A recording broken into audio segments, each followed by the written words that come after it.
Good morning, everyone. So, today, what we'll be doing, we'll be starting with another section of history, that is, section number 4.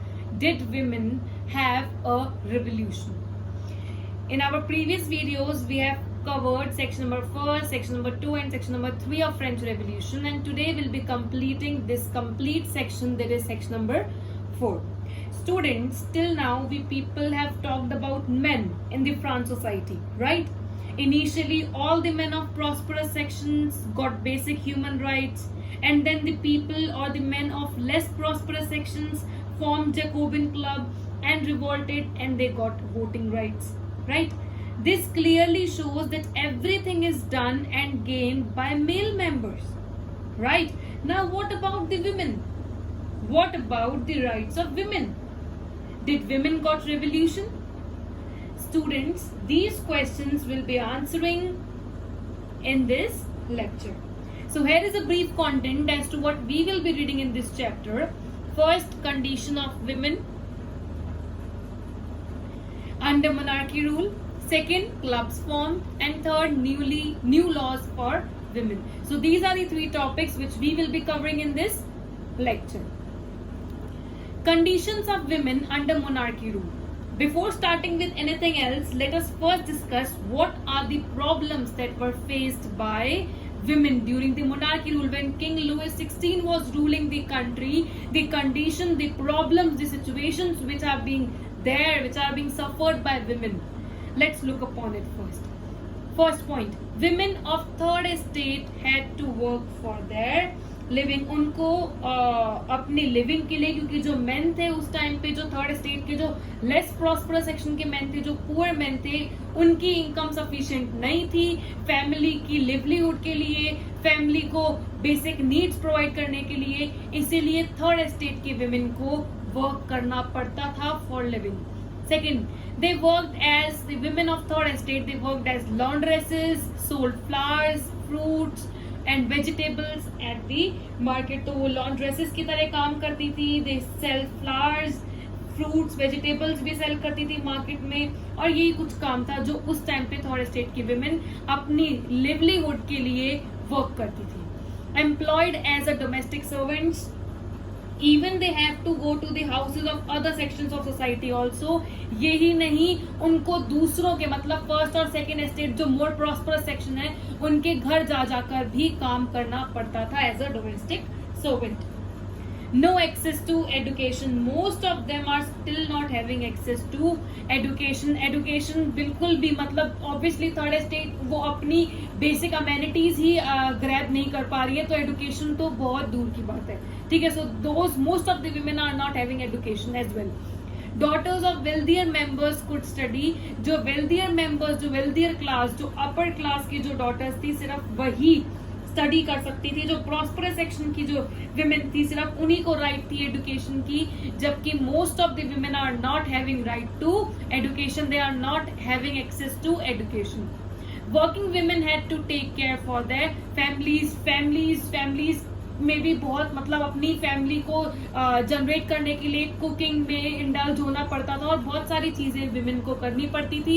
एक तो अपनी कमाना भी है अपनी फैमिली को, इसके अलावा फैमिली की टेक केयर भी करनी है, और उसके बाद भी सबसे बड़ी प्रॉब्लम क्या थी? Lower wages than men. ये सब के बाद भी their wages were less than that of men. Men के कंपैरिजन में सारा काम करने के बाद भी विमेन की कंडीशन क्या थी? बहुत वर्स थी. विमेन की कंडीशन क्या थी? बहुत ज्यादा मिजरेबल थी. किस टाइम पे? जब मोनार्की रूल था, जब लुइस 16 रूल कर रहे थे, और उस टाइम पे लोगों को लगता था कि विमेन अपनी राइट्स के लिए नहीं लड़ सकती, क्योंकि विमेन क्या इंफीरियर है, विमेन अपनी राइट्स के लिए कभी नहीं लड़ सकती. बट यू नो व्हाट, हर दिन आता है, किसी ना किसी का एक ना एक दिन आता है, और ऐसा ही इनके साथ भी हुआ. Let's see. 5 अक्टूबर 1789. कोई ऐसी चीज जो आपको मोटिवेट कर जाए, कोई ऐसी चीज जो आपको पता है कि हाँ, आप में भी इतनी पावर है कि अपनी राइट्स के लिए आप लड़ सकते हैं. जो भी एक्सप्लॉयटेशन आपके साथ हो रहा है, आप उसके अगेंस्ट फाइट कर सकते हैं. और वो डे कौन सा था? 5 October 1789. Students, we are talking about year 1789, ठीक है। लुइस 16 की डेथ हुई थी 1793 में, तो इसको ध्यान रखना, ये हम लुइस 16 के रूल के टाइम की बात ही कर रहे हैं, ठीक है। 1791 में न्यू कॉन्स्टिट्यूशन फ्रेम हुआ, तो अभी रूलिंग पार्टी कौन है? लुइस 16 ही है। 5 अक्टूबर 1789 को समथिंग हैपेंड, कुछ ऐसा हुआ जिसने इन विमेन को मोटिवेट किया, इन विमेन को बताया yes you can fight for your rights. Women attack the palace of Versailles and forced king to leave the palace. मैंने आपको पहले ही बताया था कि विमेन वर एडुकेटेड, और इस दिन जिस दिन बेस्टाइल भी स्ट्रॉन्ग हुआ था, तो ये उसी ईयर की बात है 1789 की। Most of the women attack the palace of Versailles and because of this incident king was forced to leave his palace and he moved to Paris. King को ये सारा जो प्रेशर डाला था ये विमेन ने, इस वजह से किंग को अपना पैलेस ऑफ वर्सेलिस इसको छोड़ना पड़ा और उनको कहा माइग्रेट होना पड़ा। They move towards Paris. सिर्फ वो अफ्रेड हो गए थे, they were very, king and his family was very scared कि ये जो इतना विमेन ने भी अपनी राइट्स के लिए लड़ने लगी, मेन तो कर ही रही है और साथ के साथ विमेन भी करने लगी। इस इंसिडेंट के बाद विमेन को लगने लगा कि हाँ अब वो भी अपने राइट्स के लिए लड़ सकती हैं, तो कंडीशंस जो प्रॉब्लम्स वो सफर कर रही थी वो सारी सॉल्व अब हो सकती है। क्यों? ये ना एक मोटिवेशन। अगर वो किंग को ये फोर्स कर दे कि वो अपना पैलेस छोड़ के चला जाए, तो उससे बड़ी अथॉरिटी तो उस टाइम पे कोई थी नहीं ना। और यही एक चीज थी, एक चिंगारी थी जिसने इन सारी विमेन को मोटिवेट किया कि हाँ जो हमारे साथ एक्सप्लॉयटेशन हो रही है हम उसको रिमूव कर सकते हैं, ठीक है। अब अपनी कंडीशन को इम्प्रूव करने के लिए विमेन तो कुछ ना कुछ तो करेंगी, राइट। लेट्स सी वो क्या करती है। Clubs form. विमेन ने क्या करा, वो डिफरेंट क्लब्स का सपोर्ट लेने लगे। जैसे उस टाइम पे जैकोबिन क्लब का सपोर्ट लिया और सारे मेन ने, क्यों? क्योंकि जो राइट टू वोट था वो सिर्फ प्रॉस्परस सेक्शन के मेन को था और लेस प्रॉस्परस सेक्शन के मेन को नहीं था। इसीलिए दे formed one club, they started supporting the clubs and one such famous club was Jacobin Club. Similarly women ने भी अपने political clubs को start करा ये, और वहां पे वो क्या करती थी, वहां पे वो अपने इश्यूज, वो अपने इंटरेस्ट, अपने ओपिनियन, चलो ये बात की बात है, उन्होंने क्या सॉल्यूशन ढूंढा इस चीज का कि अब वो मोटिवेट तो हो गई है, अब उनको पता चल गया है कि हाँ वो अपनी राइट्स के लिए लड़ सकती हैं। तो they started forming different political clubs. उन्होंने पॉलिटिकल क्लब्स का सहारा, पॉलिटिकल क्लब्स का सपोर्ट लेना स्टार्ट किया। और फेमस क्लब्स कौन से हैं? 2 फेमस विमेन के क्लब, और ये बहुत इंपॉर्टेंट क्वेश्चन है, you have to learn it. The society of revolutionary and republican women. These are the 2 most famous। जैसे मेन का जो था वो जैकोबिन क्लब था, सिमिलरली विमेन का क्लब कौन सा था? 2 फेमस क्लब थे, the society of revolutionary and republican women. तो विमेन ने क्या सोचा, women they started supporting clubs. अब ऑब्वियसली अब क्वेश्चन क्या आता है कि उन्होंने इस क्लब्स में क्या किया। मैंने आपको जैकोबिन क्लब के टाइम पे ही बताया था, और ये आपको पता ही है वो क्या करते थे, अपने ओपिनियंस, अपने इंटरेस्ट को डिस्कस करते थे इस क्लब से कि अपने कि वो किस तरह का चेंज चाहते हैं। They used to share their interest and opinion। वो डिस्कस करते थे कि हम इस तरह का चेंज चाहते हैं, हमारे को ये प्रॉब्लम हो रही है, और most importantly right to education हमको नहीं मिल पा रही है। जो भी सारी प्रॉब्लम्स थी वो इस क्लब में डिस्कस करते थे, ठीक है।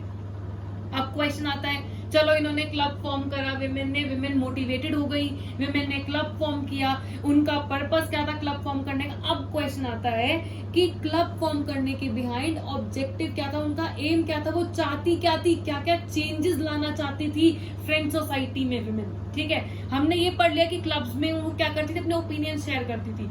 अब इन सबके करने के बिहाइंड रीजन क्या है कि क्यों हमें क्लब फॉर्म करना है, कि क्या चेंज हम चाहते हैं, क्या प्रॉब्लम हम सफर कर रहे हैं जो कि हम उस प्रॉब्लम को रिमूव करना चाहते हैं, ठीक है। यही क्वेश्चन है, let's find out. Objective behind clubs form करने के बिहाइंड इनका ऑब्जेक्टिव क्या था? First, equal political right. जैसे पॉलिटिकल राइट सारे मेन को मिलती थी, ऐसे ही विमेन भी इक्वालिटी चाहती थी कि हमको भी पॉलिटिकल राइट्स मिली जाए just like that of men. Second, unhappy to fall under the category of passive citizen. आपको मैंने बताया जब कॉन्स्टिट्यूशन फ्रेम हुआ था 1791 वाला, उसमें 2 तरह के सिटीजन्स को कैटेगराइज किया गया था, एक्टिव सिटीजन्स और पैसिव सिटीजन्स। में एक्टिव सिटीजन्स की एज होनी चाहिए 25 प्लस, और वो सारे कौन होंगे? मेन होंगे जो टैक्स पे करते हो। और पैसिव सिटीजन्स में कौन आएंगी? सारी विमेन, नो मैटर वो 25 से प्लस है, नो मैटर वो 25 से बिलो है। तो इनको ये एक तरह से ये डिसअपॉइंटेड थी कि हमको पैसिव सिटीजन्स के कैटेगरी में क्यों रखा। तो ये इनका सेकंड रीजन था क्लब फॉर्म करने का। Third, right to vote. जैसे सारे मेन को, पहले प्रॉस्परस सेक्शन के मेन को मिली वोटिंग राइट, फिर लेस प्रॉस्परस सेक्शन के मेन को मिली voting right. Now what about women? Women चाहे प्रॉस्परस सेक्शन की हो चाहे लेस प्रॉस्परस सेक्शन की हो, उनको क्या वोटिंग राइट नहीं मिलनी चाहिए? तो ये उनका थर्ड डिमांड थी कि हमको वोट, राइट टू वोट चाहिए। Then right to be elected to the assembly. Assembly में लेजिस्लेटिव असेंबली, एग्जीक्यूटिव ले लो या जुडिशरी ले लो। 1791 की मैं बात करूं तो वहां पे भी सारे मेल मेंबर्स हुआ करते थे। तो ये चाहते थे कि हम भी हो, हमारे को भी इक्वल अपॉर्चुनिटी मिलनी चाहिए, हमको भी इक्वल राइट मिलनी चाहिए। And fifth, to hold political office. हमको भी जैसे पॉलिटिकल ऑफिस जो मेन ग्रैब करते थे, मेन कैप्चर करके रखते थे, ऐसा ही हमको भी एक तरह से वो इक्वालिटी चाहते थे। जो एडवांटेजेस, जो प्रिविलेजेस उस टाइम पे मेन को मिल रहे थे, वो सारे प्रिविलेजेस विमेन भी चाहती थी। तो ये उनकी कुछ डिमांड थी, ये उनके कुछ ऑब्जेक्टिव थे बिहाइंड फॉर्मेशन ऑफ क्लब। समझ आया? ठीक है। अब अभी तक हमने क्या पढ़ा? पहले हमने पढ़ा कि विमेन जो मोनार्की रूल के टाइम पे विमेन कौन कौन सी प्रॉब्लम से सफर कर रही थी, राइट। फिर एक डेट 5 अक्टूबर 1789 को कुछ ऐसा हुआ which motivated all the women and they were very motivated. And और उनको क्या फील हुआ कि हाँ हम भी अपनी राइट्स के लिए लड़ सकते हैं। इसके बाद उन्होंने क्या करा? उन्होंने क्लब्स को सपोर्ट करने लगे, क्लब्स का सहारा लेने लगे। 2 such famous clubs were the Society of Revolutionary and Republican Women। ये फेमस क्लब्स थे। अब इन क्लब में करते क्या थी? वो डिस्कस करती थी अपने ओपिनियंस, अपने इंटरेस्ट। इन क्लब्स का ऑब्जेक्टिव क्या था? क्लब्स को फॉर्म करने का ये ऑब्जेक्टिव था। अब ये सब करा जो विमेन ने, इसका रिजल्ट क्या निकला? यही नेक्स्ट क्वेश्चन है कि ठीक है विमेन ने बहुत सब कुछ करा है स्टार्टिंग से लेके एंड तक, अब इसका रिजल्ट क्या निकला? क्या वो विमेन के फेवर में था या वो विमेन के अगेंस्ट में था? यही क्वेश्चन है। चलो देखते हैं रिजल्ट, क्या रिजल्ट निकला। ठीक है, अच्छा।